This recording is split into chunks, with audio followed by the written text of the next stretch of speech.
All right, Yield Nerds, episode 128. I thought we'd play Yield Super Bowl again in front of the New York Stock Exchange. Look at that, the Bears and the Bulls going at it. Well, we are up to 350 something subscribers. This number might be a little outdated here. Thank you for your support. If you're new to the show, please consider starting with the playlist, which begins with a beginner level understanding of fixed income and brings you up to today. And most importantly, remember, I do not have magical powers. You have to do your own homework. Well, four parts for today. We will take a very quick look at the market temperature, and then we'll play Yield Super Bowl. Those of you who have listened to past episodes of Yield Super Bowl will know how we do it. And then, I'm going to focus on agency bonds. There are a couple of gotchas that I wanted to make sure that I was aware when I made a certain purchase, and I thought I would share that and some viewer feedback and some trades made based on that as well.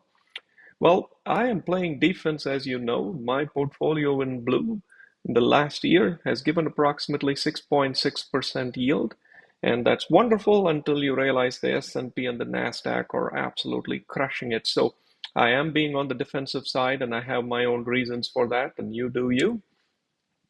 In the last quarter, but kind of again been around the 1.5% mark. And remember, all of this is after tax. So, on a pre-tax basis, it would actually be higher, about 5% higher. And so that's the advantage of being on the treasury side of the house. Speaking of which, I am vaulting from under 0.46% to over 0.67%. I am slowly buying equities as I see them slide a little bit, but I'm not in a hurry and I do not have the fear of missing out. And in terms of time to maturity, I still expect some kind of a yield event later this year. And so I'm staying very, very short on T-bills. I do have some notes and agency bonds, but they are slowly making their way out as they mature.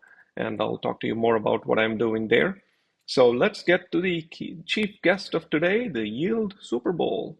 And if you're new to Yield Super Bowl, you will know what we do. And before I discuss my impressions and my education, I want to make sure you know that I am not a wealth management advisor. This is not investment advice or tax advice, and I don't do product or politics. So with that, let's do a little bit of time travel on treasuries, and you can see how if the treasuries were a tail, the tail is wagging very severely. And let's talk about what that means. From a short-term rate over here, we appear to be wagging up and down. And this is about a year ago, give or take, May 2023. And if you bought long-term bonds in May 2023, you're not the wiser, because if you just waited 5 more months, everything launched higher. And if you thought, wow, maybe the party will continue, well, surprise, surprise, another 9 months after that, things are falling back. Where exactly they are going to go before the election, after the election, nobody knows. You could make an argument that it is on a downward trajectory, interest rates are going to go down, therefore we should all jump and buy long-term bonds to capture the yield. I happen to not subscribe to that theory, but I do notice that the real short-term yields are dropping down. And so that is where I'm trying to figure out, how to add measured risk and measured equity to protect the upside. So let's go to Yield Super Bowl. You may or may not remember how it is played. I'm going to give a very quick overview. And if you want a more detailed overview, please search the channel for Super Bowl and you will see several previous episodes where we go much deeper. We're going to take treasuries, agencies, munis, corporates, and start comparing them across different durations to understand what makes sense at what duration. I will always do pre-tax. That's how I analyze for my portfolio, meaning since treasuries are state tax exempt, I add the state tax to the treasury yield. And since other bonds, such as corporate bonds, are fully taxable, I don't change them at all. Muni bonds, I adjust by federal tax rate. So in some states, muni bonds are taxable, so watch out. Having said that, here is where we were in November 2023, and there were all these new sizzling things going on. Treasuries were, on a pre-tax basis, right under 6%, and this is at the high of the high, you may remember from the previous page. And at that time, treasuries were still king. but we had a bunch of munis that had shown up. And then when I started analyzing those munis, the challenge was that most of the yield of the munis came from buying things at 89 cents on the dollar and so on. And so it really would have become ordinary income, and there is really no good way to make money in that area. So even though munis were the new champion, if you looked at some of those episodes, you will see they weren't the kind of munis you could even hold for 3 years. At least I wouldn't hold for 3 years. You do you. And there were some corporates, once again, mostly banks, and I did not feel comfortable owning banks for 4 years at that time. So we kind of step back from that world and we come to today. And you're going to see again something interesting and something relatable. And you can see that the treasury curve, the tail is wagging downwards. And the very short term treasuries are still the winner. However, agencies are the winner in the very long term. And there are some munis which once again show up in the 18-month time frame. Now, I would look at a muni for 18 months if it is the right kind of muni. It turns out by the time I went to actually, figure out what they were, they disappeared. So I'm sad about that. But the agency bonds were there. And so what I'm going to do now is dive deeper into those agency bonds and see why they show up and are they the real stars and can I buy one or more of them? And as I started researching it, I looked at my own notes to make sure. Let's say that you were to buy an agency bond on July 1st and it settles on July 30th, and the first coupon date is February 2nd, and the maturity date is August 1st. Just keep that as a simple example.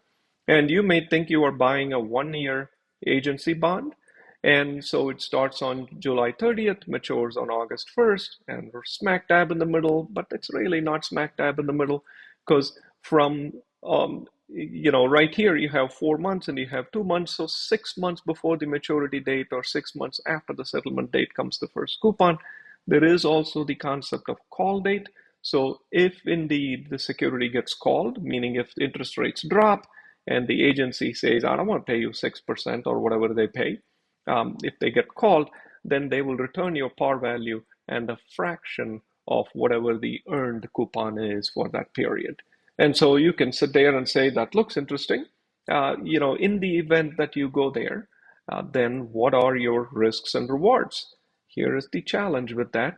And I'm going to show it to you with a practical example. When you buy the agency bond on July 1st, but it only settles on July 30th, your money does not work for those 4 weeks. And so the shorter the duration of your agency bond, the more this bites into it. So as a matter of fact, if you were to buy on 7/1 and it were called on 10/1, that is a 3-month period, but in reality, the interest you would have earned would only be for 2 months. That's a 33% loss in coupon. So make sure that you pay a lot of attention to what the settlement date is and what your purchase date is. And here is case study one. Case study one shows that here is an agency bond 3130B1 Victor Victor 6. And you could have bought it on July 1st. The dated date is July 9th. The first coupon date is January 9th. And the maturity date is July 2026, a year later. Well, once again, if you bought it on July 1st, the period between July 1st and July 9th, which is a week, it's not too bad, but that is 152, meaning 1 week out of 52 weeks of the maturity period that your money is not going to work. Well, you can say, okay, that's about 2%. 2% of 5.5% is 0.1. There are no fees. It's state tax deductible. Maybe you could do that. Here is another one. This one is 3130, B as in boy, 1, V as in Victor, R as in Robert, S as in Sam. Here we go. The dated date is July 30th. The first coupon date is January 16th. It's not January 30th. The maturity date is 5 years out. Here, if you bought it on July 1st, your money doesn't work for that entire 1 month. Yet again, out of the 60 odd months in the maturity, 2% or 1 month kind of washes out. Now, your brokerage, Schwab or whatever it is, will take your money out of your bank account on the date of purchase. And that is going to be July 1st or whenever you bought it. and it is only going to show as a bond that is starting to accrue interest from July 30th. So be very careful. To the extent that you can buy a bond that settles very, very shortly, that's good. Otherwise, you may be leaving money on the table or interest on the table. So a short, sweet episode given the holiday week. And so here are my trades. And before I go deeper, I need to thank a certain person who put a comment. And I don't want to call him out by name, but thank you so much for pointing me out to some risks and rewards with EVLV. That's a company that I thought was on a good trajectory. Feel free to read the comments. Based on some information that was given, I chose to sell them. Whether you chose to keep them or not is your own decision. Thank you. And there was another comment that was made on Elevance Health. Definitely looks like a fantastic company that's on a nice trajectory. Their cash flow has been growing in general as well. It kind of has the Q1 through Q4 pattern.